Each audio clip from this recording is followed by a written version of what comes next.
కర్మజం బుద్ధియుక్తా హి ఫలం త్వక్తా మనీషిణః జన్మబంధ విదుర్ముక్తాః పదం గచ్చంత్యనామయం. ఈ విధముగా భక్తియుక్త సేవలలో నెలకొనిన మహర్షులు లేక భక్తులు ఈ భౌతిక జగత్తులో కర్మఫలములు నుండి తమను విముక్తులను కావించుకొందురు. ఆ విధముగా వారు జనన మరణ చక్రము నుండి విడివడి భగవద్నామము కొరకు తిరిగి చేరుకుని దుఃఖరాహిత్య స్థితిని పొందుదురు. యదా తే మోహకలిలం బుద్ధిర్వ్యతితరిష్యతి తదా గంతాసి నిర్వేదం శ్రోతవ్యస్య శృతస్య చ.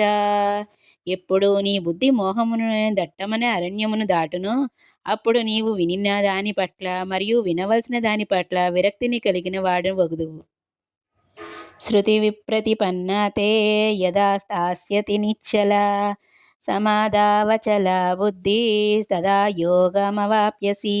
ఎప్పుడు నీ బుద్ధి వేదముల మృదుమధురమైన వాక్కుల చేత కలత చెందక ఆత్మానుభూతి అను సమాధి స్థితిలో స్థిరమగును అప్పుడు నీవు దివ్య చైతన్యము సాధించగలుగుదువు. అర్జునోవాచ స్థితప్రజ్ఞస్య కా భాషా సమాధిస్థ్యస్య కేశవ స్థితాదీః కిం ప్రభాషేత కిమాసీత వ్రజేత కిం. అర్జునుడు పలికెను, ఓ కృష్ణ, అట్లు సమాధి మగ్నమైన చైతన్యము గలవాని లక్షణములు ఎట్టివి? అతడు ఎట్లు భాషించును? అతని భాష ఎట్టిది? అతడు ఎట్లు కూర్చుండును? ఎట్లు నడుచును? శ్రీ భగవానువాచ ప్రజాహాతి యదా కామాన్ సర్వాన్ పార్థ మనోగతాన్ ఆత్మన్యేవాత్మనా తుష్టః స్థితప్రజ్ఞస్తదోచ్యతే.